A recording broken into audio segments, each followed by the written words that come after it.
Hello, everyone. Good morning from Los Angeles. Welcome to another AMA session with Dr. Ben. I'm Dr. Ben Behnam, your host. I'm the founder and one of the co-founders of Happy Head. Thank you so much for joining us. Today, we're having some technical difficulties this morning. I am going to turn over, I'm going to be speaking, but I'm going to turn the camera over to Evelyn, who's going to be typing up all the questions as we go through. But here we go, guys. I think I can do it this way. Oh, I look a little crazy. I'll do it this way. Well, first of all, the topic of today is oral minoxidil. So I know there was a New York Times article about 2 Fridays ago regarding oral minoxidil. So oral minoxidil, blood pressure medication that we have used basically forever, actually, for hair loss. Rogaine, which is topical minoxidil, originated was because people went under oral minoxidil, high blood pressure, and they realized that patients were growing out hair. So then Pfizer took that medication and made it into a topical version, and people were applying it on their scalp. Oral minoxidil, it's relatively pretty safe.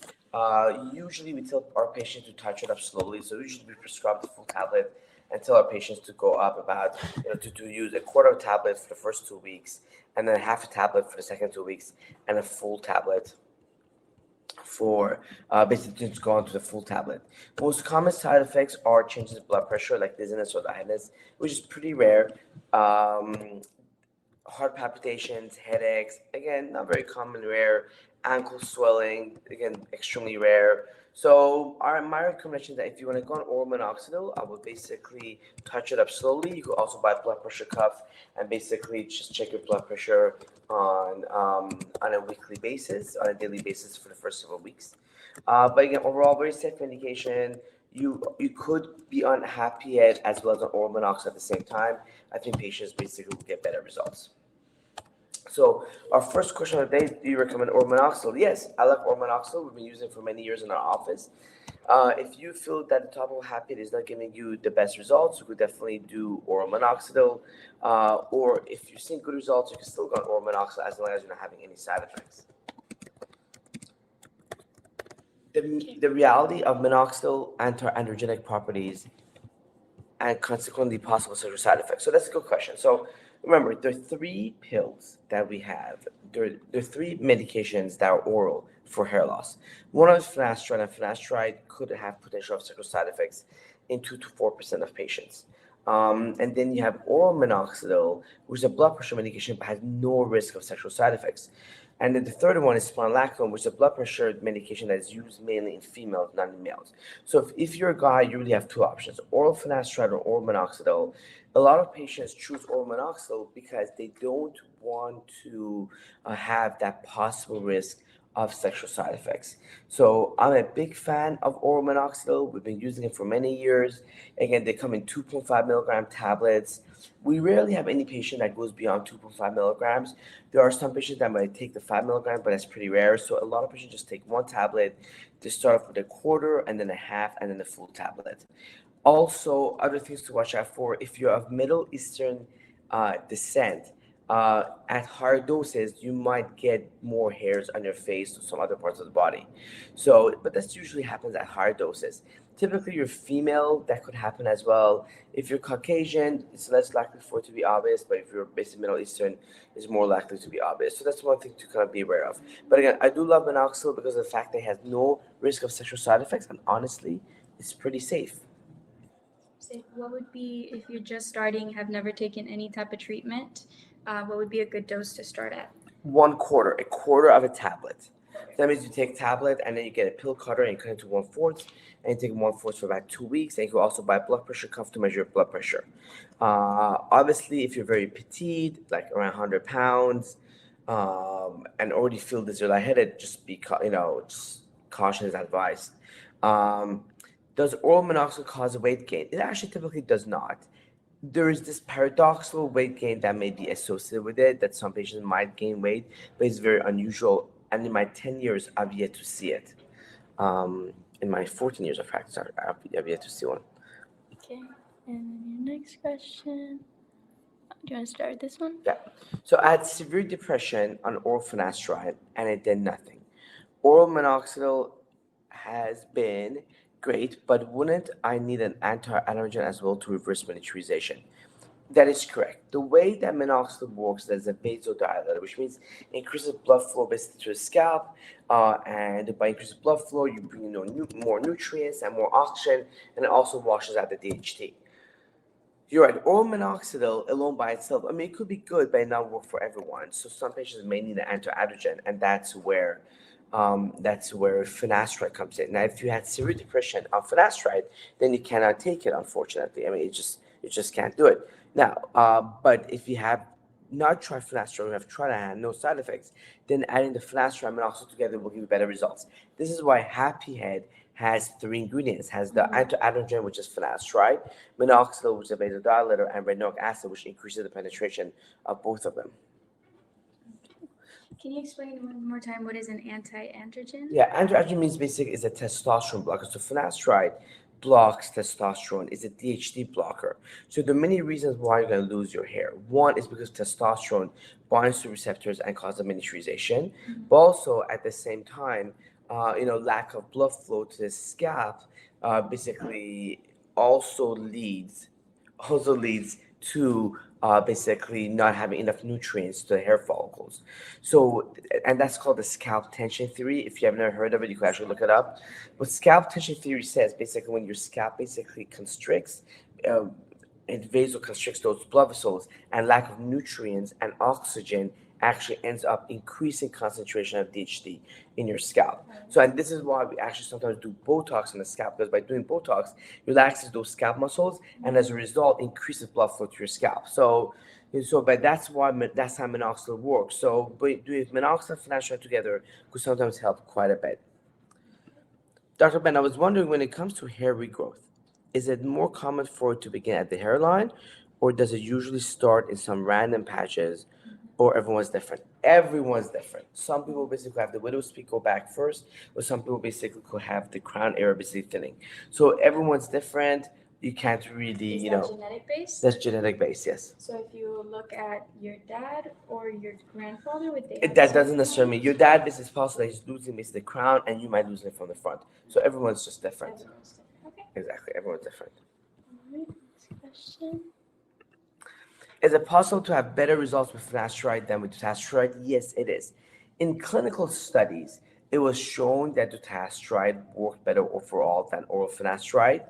However, there are some patients that do not respond to dutasteride. We really do not understand why that is, but some patients do not. So this is why we always start with finasteride and then switch patient over to dutasteride. Okay. How would you know if dutasteride is not for you?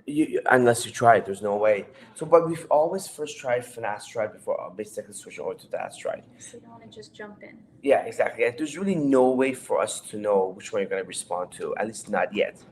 Now, somebody says you can't prescribe oral minoxidil for patients out of state. That is correct, but if you go through Happy Head, Happy Head has a doctor in every state, so Happy Head is able to prescribe you oral finasteride. Just send us an email, help at Happy Head, and we'll be able to prescribe the finasteride for you, or the minoxidil for you, basically to any state that you want.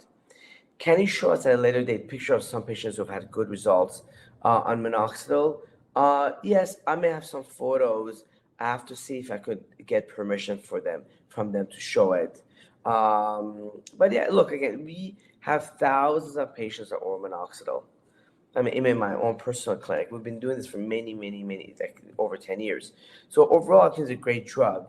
Now, in my personal opinion, I think finasteride could work better than minoxidil, but minoxidil is a great option, especially if you are afraid of the sexual side effects of oral finasteride. Would you still get as much initial shedding with the oral versus topical? Actually, that's a very good question. Yes, the shedding is still possible, but it's rare though. I think the shedding is more likely to happen with a topical minoxidil compared to the oral minoxidil. Okay, that's interesting. So, and then someone asks, can you combine oral with topical finasteride with minoxidil? So basically, if using Happy that has finasteride and minoxidil in it, can you add oral minoxidil? Yes, you can, and you're probably going to see great results. So if you're using Happy you could add oral minoxidil, you could add oral finasteride, and you're going to see great results. Believe it or not, I have some patients on topical Happy Ed and on oral minoxidil and oral finasteride. Now, I'm not recommending everyone to go on that regimen, but I'm saying I do have some patients on it. For people who have, all Yeah. the treatments, would they have to be monitored by a doctor? Would you recommend? Yes, you have to be monitored by a doctor. Really, basically, checking your blood pressure, or you can just monitor yourself at home. If there's any issues, please just let us know. What are you looking out for when you say monitor your blood pressure? So yeah, we are so minoxidil is a blood pressure medication, which means it's used for patients that have high blood pressure. Uh, Traditionally, most doctors don't use the pill anymore because there are better blood pressure pills because it never worked very well as a blood pressure medication, but it could still lower it. So the way you monitor is that you buy blood pressure cuffs like $20, and basically you measure your blood pressure. And so especially when you're in that initial titration, you want to make sure that your blood pressure doesn't drop basically very fast. So usually, your blood pressure, basically ranges around basically 120 over 60. So you just don't want to drop that blood pressure to like below 100. Yeah. Below 100. Yeah.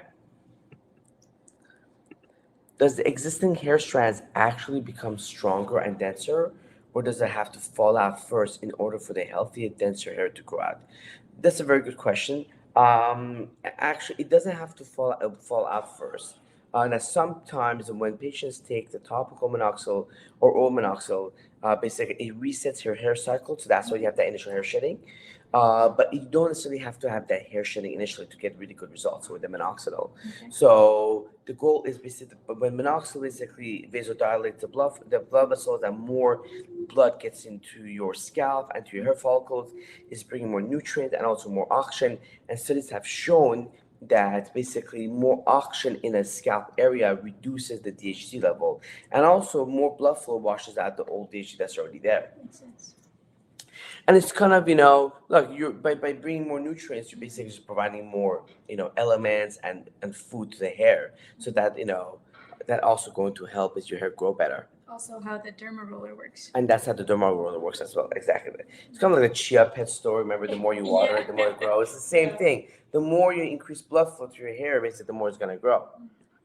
I experienced clear fatigue for 1 week after starting the 0.625 daily, which made me stop. Are these symptoms temporary till the body adapts, or does it mean that I'm not a good candidate for oral minoxidil?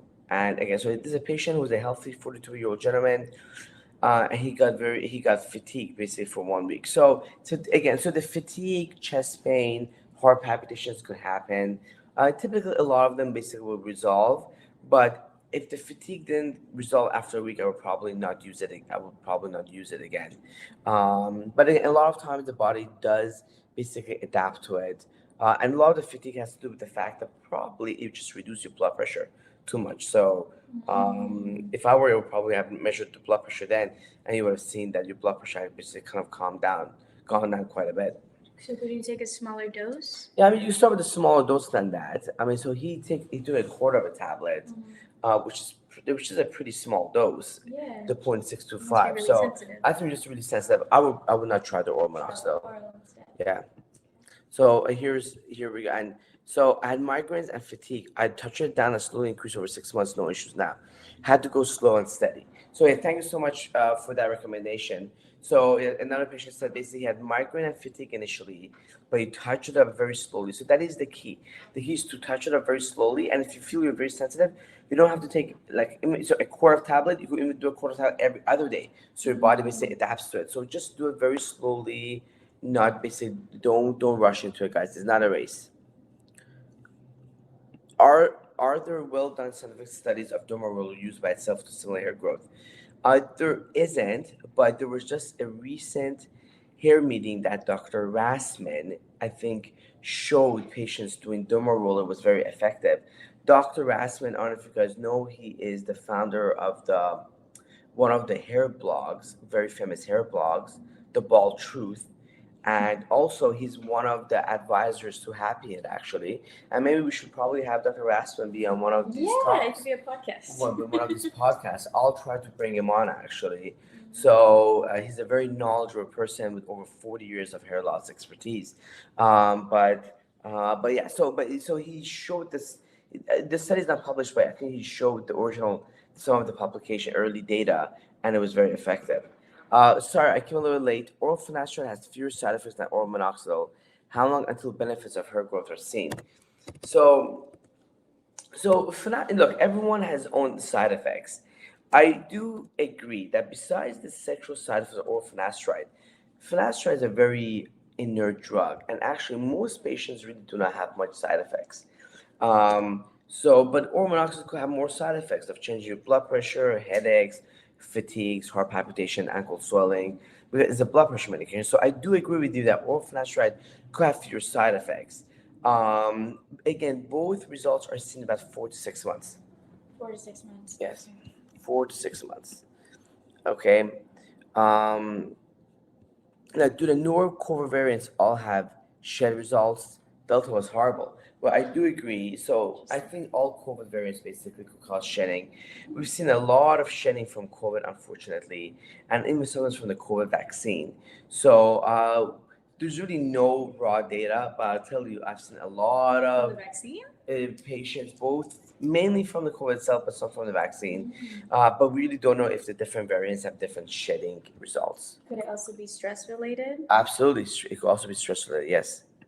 Um, have you ever seen side effects from low dose oral minoxidil? Or is it or is that almost exclusive with higher doses? Look, even at a low dose, some patients could be very sensitive, like fatigue and heart palpitations.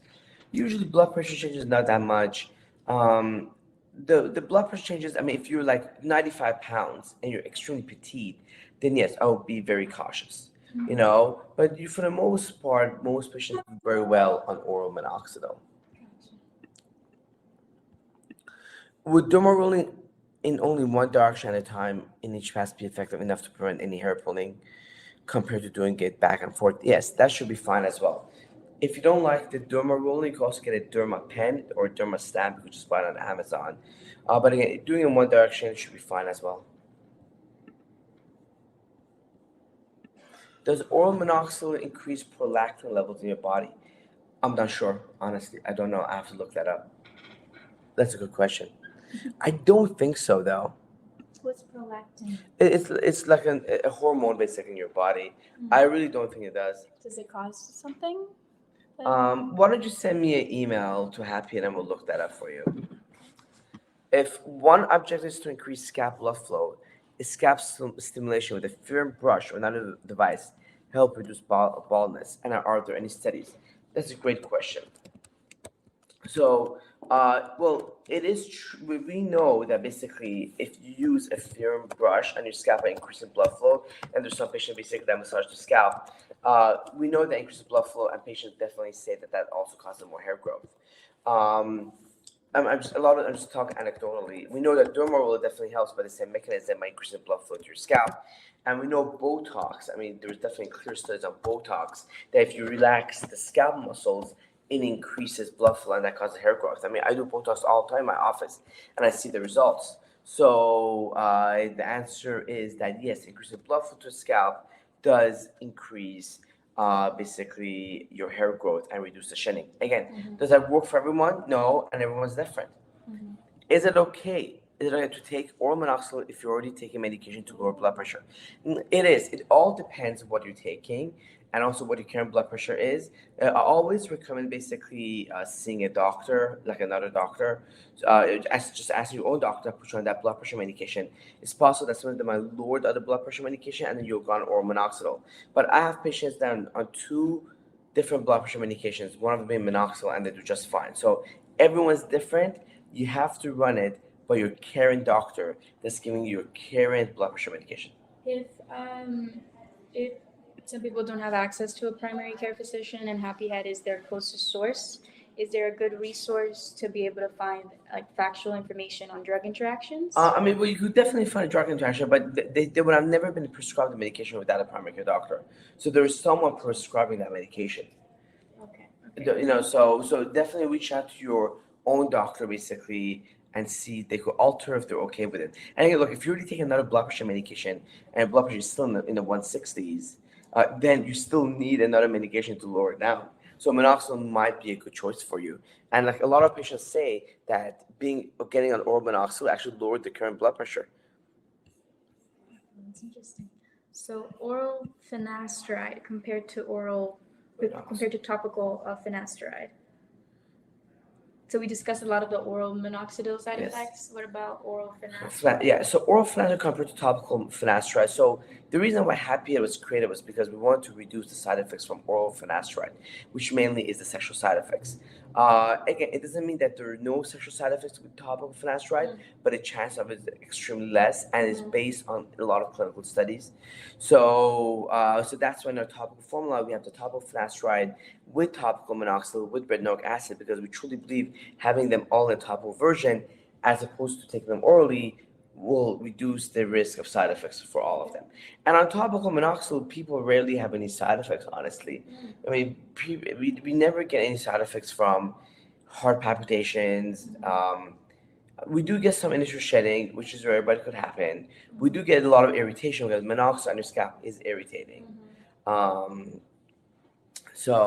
I think by doing a topical minoxidil, we have reduced a lot of the side effects. But if you wish to go on oral minoxidil, again, you could. There's no problem. Just send us an email. I have a happy head, and we'll be more than happy to prescribe for you.